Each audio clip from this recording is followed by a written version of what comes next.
Good day everyone. The case we're going to tackle about is the case of the people of the Philippines versus Rufino Umanito. This court resolved for the first time and applied the promulgated new rules of DNA evidence.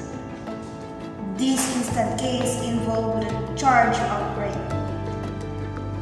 Facts: A, then below 18 years old of age, was accosted by Umanito.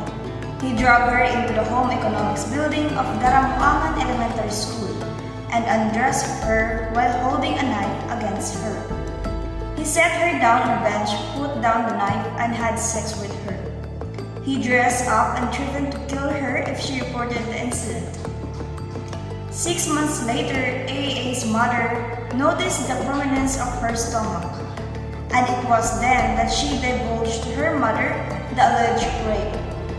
Her mother brought her to the police station. 5 years later, Umanito was caught. He pleaded not guilty.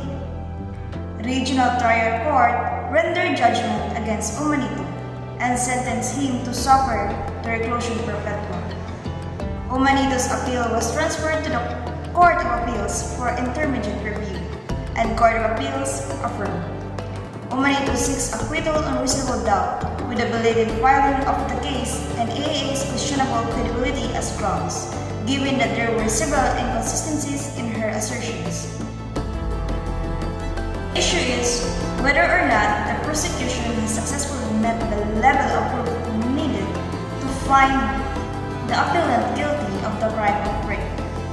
A hearing was conducted on December 5, 2007, where the public prosecutor and the counsel for Umanito manifested their concurrence to the selection of the National Bureau of Investigation, or the NBI, as the institution that would conduct the DNA testing. The RTC issued an order on even date directing that the biological samples be taken from AAA, BBB, and Umanito on January 9, 2008 at the courtroom. The order likewise enjoined the NBI as follows.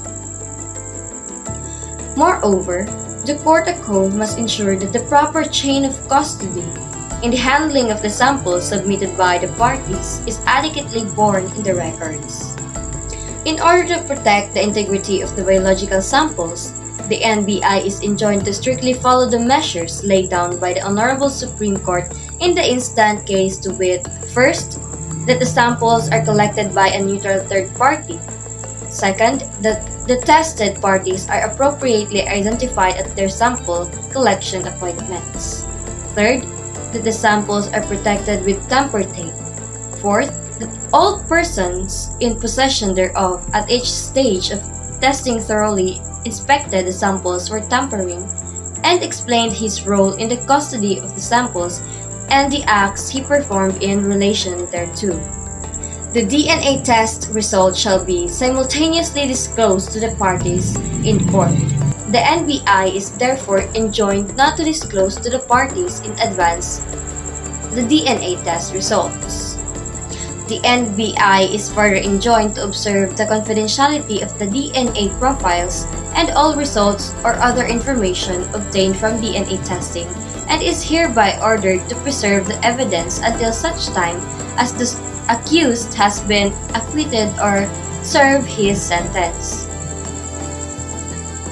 Present at the hearing held on January 9, 2008 were AAA, BBB, counsel for Umanito, and the two representatives from the NBI. The RTC had previously received a letter from the office in charge of the new believed prisons informing the trial court that Umanito would not be able to attend the hearing without an authority coming from the Supreme Court.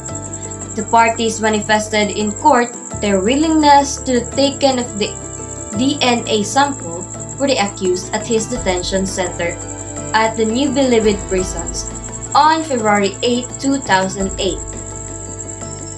The prosecution then presented on the witness stand NBI forensic chemist Mary Ann Aranas, who testified on her qualifications as an expert witness in the field of DNA testing. No objections were posed to her qualifications by the defense. Aranas was accompanied by a laboratory technician of the NBI DNA laboratory who was to assist in the extraction of DNA. DNA samples were thus extracted from AAA and BBB in the presence of Judge Fee, the prosecutor, the counsel for defense, and DCA or the Deputy County Attorney de la Cruz. The RTC ordered the NBI to submit the result of the DNA examination within 30 days after the extraction of biological samples for Umanito, and directed its duly authorized representatives to attend a hearing on the admissibility of such DNA evidence scheduled for March 10, 2008. The events of the March 28, 2008 hearing, as well as the subsequent hearing on April 29, 2008, were recounted in the report dated on May 19, 2008, submitted by Judge Fee. We quote therefrom with approval. At the hearing, Provincial Prosecutor Maria Ninita E. Opiana presented Mary Anty Aranas, a forensic chemist of the National Bureau of Investigation, who testified on the examination she conducted. She further declared that using the PowerPlex 16 system, the oxyribonucleic acid analysis on the buccal swabs and blood stain on FTA paper taken from the mother, child, and Rufino Umanito E. Millares to determine whether or not Rufino Umanito E. Millares is the biological father of the child. It showed that there is a complete match in all of the 15 loci tested between the alleles of Rufino Umanito E. Millares and the child, that based on the above findings, there is a 99.999% probability of paternity that Rufino Umanito E. Millares is the biological father of the child.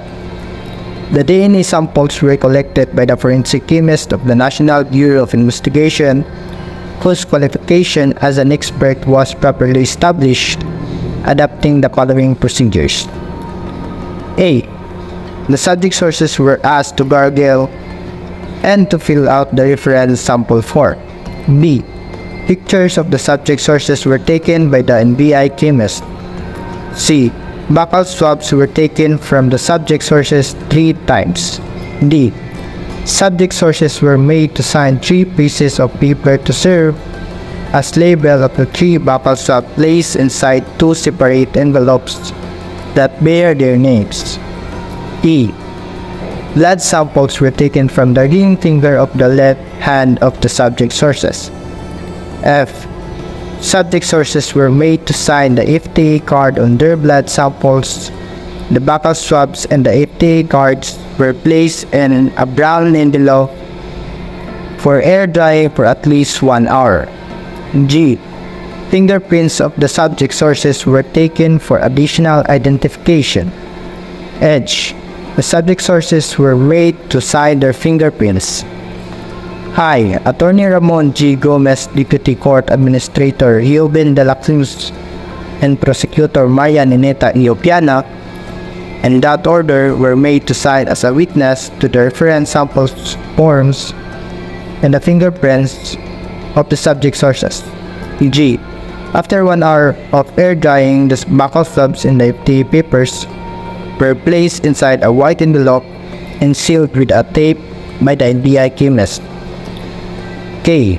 The witnesses, Attorney Ramon G. Gomez, Deputy Court Administrator Euben de la Cruz, Prosecutor Maria Nineta E. Opiana, uploading the NBI chemist, affixed their signatures on the sealed with white envelope, and subject sources were made to sign and affix their fingerprints on the sealed white envelope, and a chemist affixed their signatures on the sealed envelope and placed it in a separate brown envelope, and the subject sources were made to affix their fingerprints on their identification places and reference form.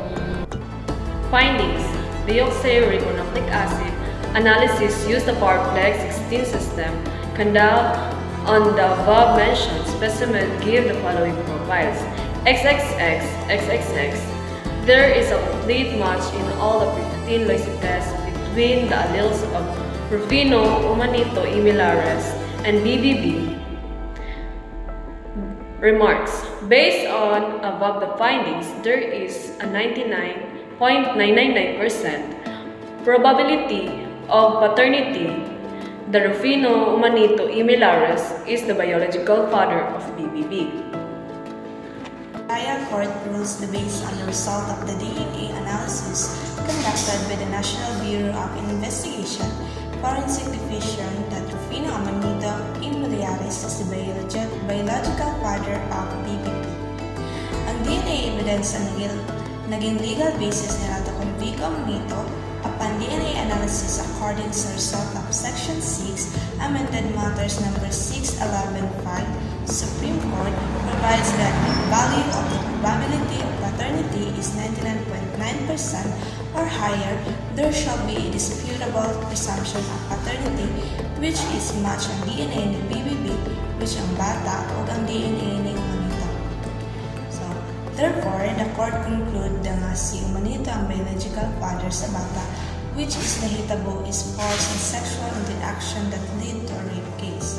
So that Umanito filed a motion to withdraw appeal dated February 16, 2009 sa RTC and Court of Appeals finding him guilty of the crime of rape and sentencing him to suffer the penalty of reclusion perpetua and the identification of the private complainant in the sum of 50,000.